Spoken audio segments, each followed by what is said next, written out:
So welcome to today's edition of Route 664, The Road to Human Kindness. I'm Les Winston. I'm the national spokesperson for socialcharity.org. That's socialsecharity.org, which is a project of the Endow America Network Foundation. It's a 501c3 organization that has as its principal objective to endow America using the charitable vehicles that were given to us by the Internal Revenue Service that people are not using, and that we want to change the way non-governmental organizations are supported. We think they should be supported by their own endowments, and those endowments can be built using the tools that Congress gave us. My guest this morning is a very interesting person. I've had a chance to read some of your statements. John Pelletier is director of Champlain's Center for Financial Literacy. Champlain is in Vermont, is that right? Yes, that's correct. It's a college in Burlington, Vermont. Great. You have a statement here. Too many of our children are learning important personal financial skills at home or school. And then you follow that with parents are nearly as uncomfortable talking to their kids about money as they are about sex. Tell me about that. What's behind that? Why are the adults not sharing? I think a part of it is they make mistakes, right? When you look at financial literacy in general, the surveys. Here's what we know: the older you get, the more financial literate you become. Why? Because of the school of hard knocks. So. It's actually, it's a curve, just like you would expect. Very young people are the least financially literate. Older people are the most. That increased level of sophistication comes through making mistakes. And I don't think parents are maybe comfortable telling kids about the mistakes they made. I think we can all point to some financial mistake we've made that we regret on any, Do the kids know the financial mistake because they're living through it with the parents, and they're sensitive to that, or they may? I think it depends on the household, right? Yeah. They may. I mean, if you're in a household where you're getting credit calls all the time from people trying to recover debt on the phone, then I'm sure the child is aware of it. But some of it is parents are just uncomfortable. I think part of it is society. We're reluctant to talk about money. It's an uncomfortable topic. The surveys have been taken with parents by a couple of different groups, and it's always interesting to me that the talking to their kids about money is almost as frequent to happen as talking to their kids about sex. And just think about that for a second, that we as a society we're probably as uncomfortable talking about personal financial issues as we are about sex. That's probably we represent, when we're talking to clients about philanthropy in general, because that's what the Route 664, The Road to Human Kindness, is about, philanthropy. And I want to put a pin through that, because I wanted to ask you about that in your curriculum that I've seen that was put out for, I think it's a guideline as to how financial literacy should be taught. Sure. And when we're dealing with philanthropy, we have a pyramid. The pyramid is a confidence pyramid, and at the very bottom of the confidence pyramid is the individual must have confidence over money. And once confidence over money is achieved, they can then have confidence over their time and their relationships, and eventually get to spirituality and get to working at their genius. And so when we are talking about confidence over money, that's the base of everything. Is money the root of all evil? I don't think so. I think if money's the opposite, right? If you have enough money that you're not worrying about where the next paycheck, if you're not living paycheck to paycheck, I think studies show the opposite. Giving yourself infinite amounts of money will not make you infinitely happy. But there's a point at which having that ability to not worry about how you're going to handle a financial crisis.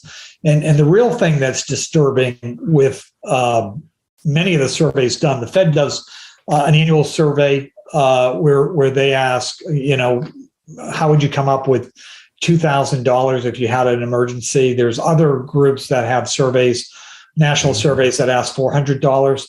And the reality is people, too many people, maybe as much as 40% of people would struggle to figure out how they would cover a $2,000 emergency. What bearing do you think that has on the mental health of the country? Oh, look, a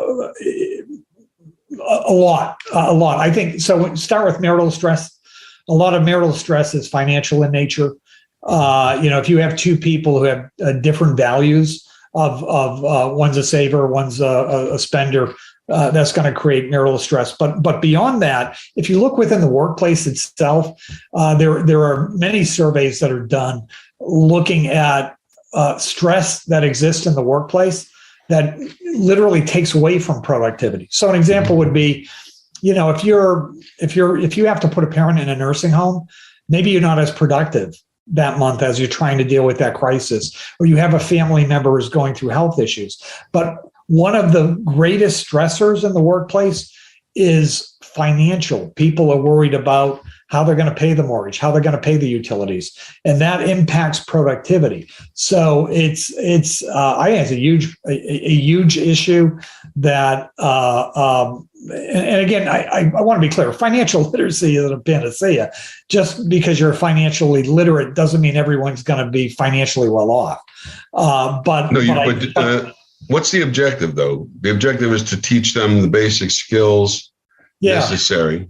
Yeah, I mean, the objective is to get them, particularly, although I think it should be in grades K through 12, high school is the place where if it's going to happen in a state, that is where it happens from a policy standpoint.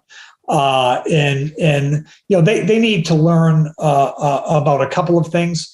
There are a small number that I think at a minimum they must know about. One is credit. Right? And credit scores.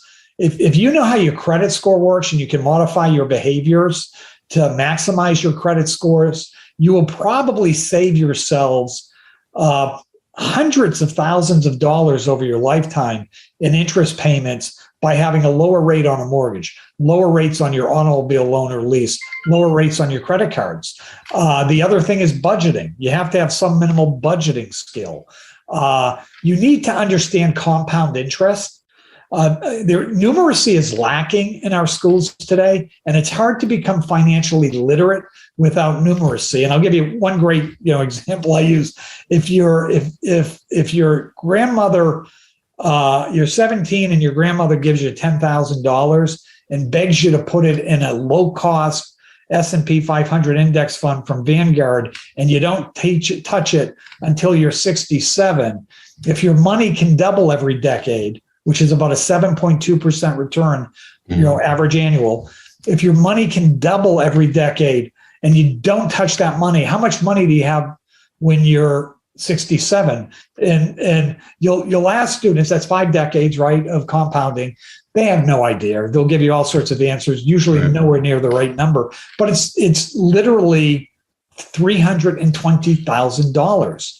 That's the power of compounding, and it's the reason you do need to put money away for retirement when you're younger. So there are some basic things people need to know to be successful. The other thing that really worries me is probably the biggest decision we ask people to make is around the age of 18. We're asking young people to decide whether to enter the workforce and not seek any post-secondary degree education, to go into the military, or to go to some level of post-secondary degree education, which could include college, community college, technical education, certifications, things of that nature. And when they make that choice, which, about 60 to 70% of kids make that choice to seek that post-secondary degree education, we know that about 2/3 of them are taking on debt. How do they even know what they want to do? Well, I actually think the career and education exploration focus and college exploration focus is an area that's lacking. And people may not realize this. That's a key. We have national standards on financial literacy. They used to be separate, but now they've combined. Both the Council for Economic Education, the Jumpstart National Coalition, has come out with national standards on education, just like the Common Core English and Math. And it's very clear. A key concept in there is career exploration. I actually think we fail on that in many schools. Yeah, I saw you break it down. You show the individual that they can improve their earning capacity by taking on additional skills, learning different things. And you would think that would be basic. That would kind of be common sense. But I think the world, unfortunately, the world has become so bottom line that it doesn't really take into account all of the other factors that go into life. And I think the financial literacy that are you part of Jumpstart? Is that yours? Jumpstart? No. We partner with Jumpstart. They're an independent organization. They both have many state affiliates, as does the Council for Economic Education, and then they have the national group. I'm very friendly with the CEO of that, Laura Levine. Well, I'd love to see you add philanthropy to that curriculum, because to me, the philanthropy or the philanthropic thought process is, taking everybody a little bit away from the bottom line, but also how it can be used to increase all of the other things, because the government really wants that done. If a youngster knows that they can use a charitable trust, for example, from the time that they're young to accumulate money for retirement purposes, and at the end of their life, they can direct where that's going to go into the community, that's a pretty powerful message. And so one of the things we want to do with Route 664 is to get youngsters involved in thinking about how philanthropy works, because we, as my co-host Wanda talks about all the time, it's the missing piece, the missing PEACE. And I think peace of mind is what you're also stressing. Your program was, I find it a very interesting and complete way of looking at financial literacy. When you try, I know Vermont originally had a very low score when it came to financial literacy. So how did you change that? It still does have a fairly low score. I mean, sorry. So we're known for a couple of things. We actually come out with a national report card periodically, where we grade state public policy on what's required in high schools. And so the last report we did, Vermont got a D. It'll go up to a C. But the good news is nationally, what's going on there? Nationally, very good things are going on. In June of 2019, there were only 5 states in the nation that required a standalone course in personal finance as a high school graduation requirement. So you have to take basically 60 hours, half of a Carnegie unit in course in class time in this topic to graduate. And that was Virginia, Tennessee, Missouri, Alabama, and Utah. Since that time, just since June of 2019, and it had been that way going back to, say, 2013. Not a lot had changed. Stagnant at 5.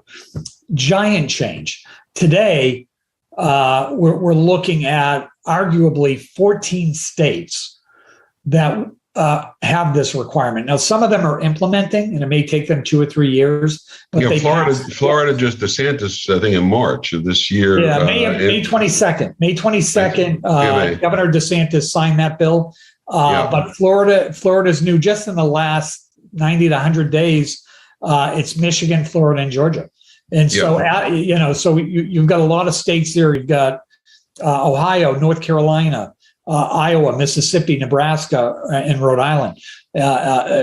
So there's a lot of states, a lot of activity. Great news is those are states collectively with nearly 5 million high school students.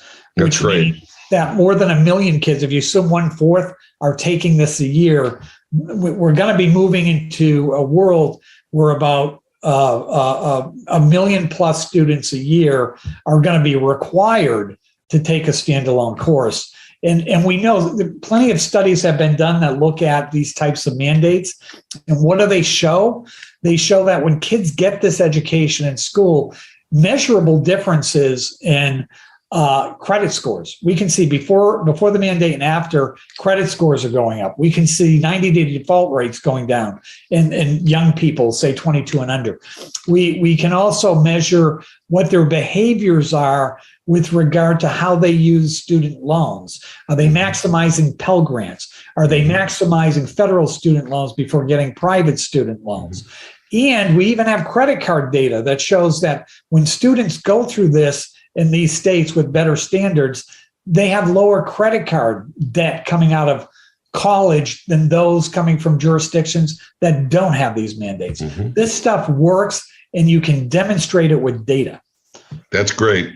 I think that it's a major change, but we always talk about that we've gone through a kind of a socio-political fracture where politics is not going to be the ruling force anymore, but economics is going to be the ruling force, and where individuals need to have economic stability more importantly than worrying about what the politics is going to do to them. They see the effects of politics right now, unfortunately, and the earning capacity. Folks who are on Social Security, who are living on Social Security, and that was about roughly 50% of the retired population of the United States lives on Social Security. For them not to recognize that they've taken a 20% cut in benefits as a result of inflation, and as a result of lending and borrowing and all the things that are wrong, hopefully your financial literacy approach is going to making a significant change, I believe. My guest is John Pelletier. John is the director of Champlain's Center for Financial Literacy in Vermont, and is very instrumental and very, I would say, at the top of the list of movers and shakers in this area of getting young people to become financially literate. It makes for a better population overall if people are happier and have peace of mind, and they get that unfortunately, they get it through money, but there's a way that you can control that. If you're brought up and you think that it just comes from heaven, or if you walk into the room and you ask your parents for it, that's how it appears. That's a problem. So, John, give me if you were sitting with me 3 years from today, what would you be happy about as far as progress is concerned in this whole area of financial literacy? Yeah, so there are a couple of things. So, I'd love it to, in a perfect world, right? We don't expect people to take one class in French or Spanish and be fluent, right? So you'd love to see this migrate down and be embedded. Mathematics is a great place for it in K through 8. So that would be one thing. There's a group of us who our goal in this space is, our goal is all high schools in the nation, public high schools, are required to have students take a personal finance course as a graduation requirement by 2030. That would be a great goal, and so maybe that's a little bit longer than 3 years, but that would be the goal. So okay. A lot of progress is being made. There's actually 2 other states that may cross the finish line before December, so that would get us up even higher to say 16 states. That, to me, that's critical. The other thing is, when you look at getting this in schools, I just focus on high school. There are 2 issues. One issue is the curriculum, and you'll have people say, "Oh, this is going to cost money." Curriculum, actually, in this space, you can get for free. There's a great organization, Next Gen Personal Finance. I think they have the best curriculum, 100% free, always will be. An individual started that with a lot of money from his own personal wealth. They probably have the most teachers in the country. I think about maybe 70,000 high school teachers are using it in their classrooms. 100% free. They also have a middle school module. What is it called? It's X-Gen? X-Gen Personal Finance. Personal finance. Okay. So it's 100% free curriculum. There are other curriculum providers, for-profit, not-for-profit, whose business model is to get curriculum into classrooms, and their structure is set up that if you use their curriculum, they will work with the schools to find a donor. who will pay for that curriculum if it That's costs great. money. So curriculum isn't the issue, but here's the real issue that isn't getting the demand that it needs. It's an area that I focus on. I've been doing a graduate level course for predominantly high school teachers on how to teach personal finance. The goal of the course is very simple: give them the confidence and the skills and access to these free curriculum tools and classroom activities to successfully teach this in the classroom. The reality is personal finance is an orphan curriculum. Mm-hmm. It's new. These standards, mm-hmm. national standards, didn't exist until around 1998, 1999. And it's never historically been part of any department. Mm-hmm. Whether that department's business or social studies. Well, they used to have, home economics was taught in school. Girls used to take home economics. I knew a couple of guys took home economics. So. Yeah, I did too. And that's a different thing because remember, you also did cooking and sewing and a lot of different things. And it was really, if you go back to the history of home economics, and that's changed, they do this as well. But if you go back in time, it was really geared toward helping housewives. And the budgeting was a household budget. That's what they were focused on, not retirement savings, and 401k and things of that nature. So, and those are the areas where teachers teach this. The reality is teachers are not being taught how to teach this like they are other subject matters. Well, most of the teachers are screwed up economically. Yeah, well, and many states. I think they have their own problems. Yeah. Yeah, in many states, anybody can teach this. But to your point, which I think is a critical one, we've got to understand teachers are no more financially literate than anyone else who looks like them by age, right, or by education. Right. I've actually been involved in surveys in this area. And they need to be taught more than anybody. Yeah, absolutely correct. Absolutely correct. So, John Pelletier, thank you very much for joining us this morning on Route 664, the Road to Human Kindness, and keep up the good work and pushing for financial literacy to make our economic world a better place to live in. And one of the things, again, love to see philanthropy in that curriculum somewhere. Anyway, I look forward to talking to you again, John. Thanks a lot for joining us. Thanks, Les. Take care. Take care.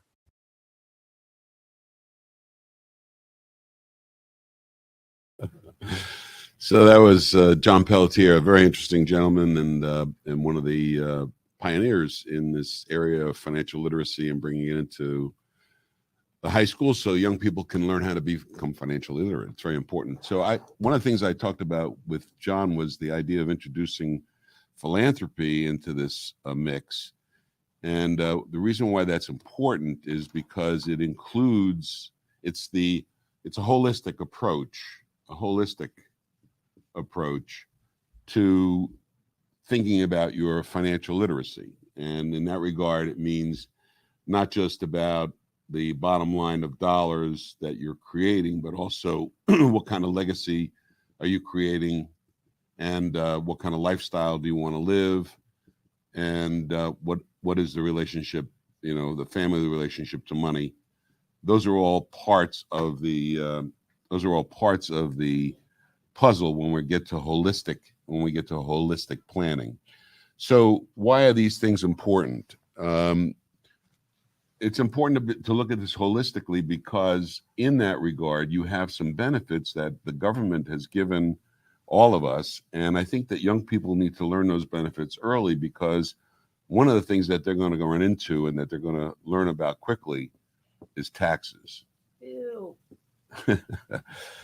So taxes are necessary. They're a necessary evil in order for there to be an organized structure to our world. Where we need to have some governmental control, and taxes are a form of government. They're a form of social capital. And social capital is money that you're never going to get to spend on yourself, on your children, on your grandchildren. It's the capital that's going to be used to fund these taxes. Or the government gave us a choice. You can use that social capital to also fund charity. And this is where the social charity comes in, that we talk about on this program on Route 664, the Road to Human Kindness, because this number, this 664 trust, is a very important part of this whole puzzle. It helps you eliminate taxes while you grow your money, and that is a big advantage. You can do that with other things like a 401k, or you can do that with an IRA, or you can do that with a life insurance contract or with an annuity. All of those are ways to accumulate money with taxation being eliminated. And so one of the things that you need to learn to be financially literate is you want to do as much of that as you can to eliminate tax, because tax robs the ultimate value that's going to be left behind. If you have to pay taxes on every year when you make something, you have to pay a capital gains tax on it, or you have to pay income tax on it, that diminishes the ultimate growth of that property. So you have a choice. The government gave us this tool, this Section 664 trust, in order for us to put aside money. And I think what John was talking about when he was talking about saving, obviously it's a very important aspect of this. If you save over a long period of time using compound interest and avoiding taxes, you really can grow money in a much better environment. So what a 664 trust allows an individual to do is they create a trust that's in their own name. So we can call this the John Doe Trust, John Doe Charitable Trust, Charitable Trust. And this is created by an individual for themselves, for them to use for their entire lifetime. And into that trust, you can put money or assets over time in any amount that you want. There's no limitation on the dollar, no limitation. So if you put a lot of money into this trust during your lifetime as you're working, at the end, when this grows, and it will grow through how you invest this, what is it invested in, and how much is it earning, what percentage is it earning, and the fact that you don't have to pay tax on this while it grows is very important. The other thing that happens with this type of trust, and this is one of the things that's really great, is it's protected against a lot of potential risks. One risk is yourself. And what I mean by that is when you save in something other than this, if times get tough, what ends up happening is you start to erode it. And that's one of the things you can't do with a charitable trust. Second risk that can happen to it is somebody, a creditor, could try and take it from you, or a disgruntled spouse. Okay. And that can't be done here either, because this is not approachable by any creditor or a spouse. It's completely protected against that. And the last thing that it's protected against is the taxes, the risk of taxes. You can accumulate everything in this in a tax-free environment. And at some point in time, you also are going to receive tax deductions for assets that you put into this trust. So this is a really powerful tool for financial literacy. And I believe that youngsters, as young as 10, 11, 12, there's no reason why they couldn't open up a lemonade stand and sell lemonade, and whatever the profit is from that lemonade stand, they can use that to fund this type of a trust. So they can start working that retirement early. Exactly. You can start working that retirement very early. And what it does is it teaches frugality. It teaches a lot of valuable lessons. But the most important lesson that it teaches is at the end of the time when the individual has built this up and they've taken the income from it for their lifetime. So they have this trust. It's huge now. It's got a lot of money in it. It's throwing off income to them. And then at the end, this is going to be left behind to a charity of their choice. And that's the Road to Human Kindness, Route 664. Thanks for joining us. Our guest, John Pelletier, thank you very much for John's time. And if you want to learn more about what we're doing with Social Security, these devices, 664, go to the website socialsecurity.org. Listen to the radio program at route664.org/radio. Rate radio. .org. Route664.org. All right. Thanks again. See you next week.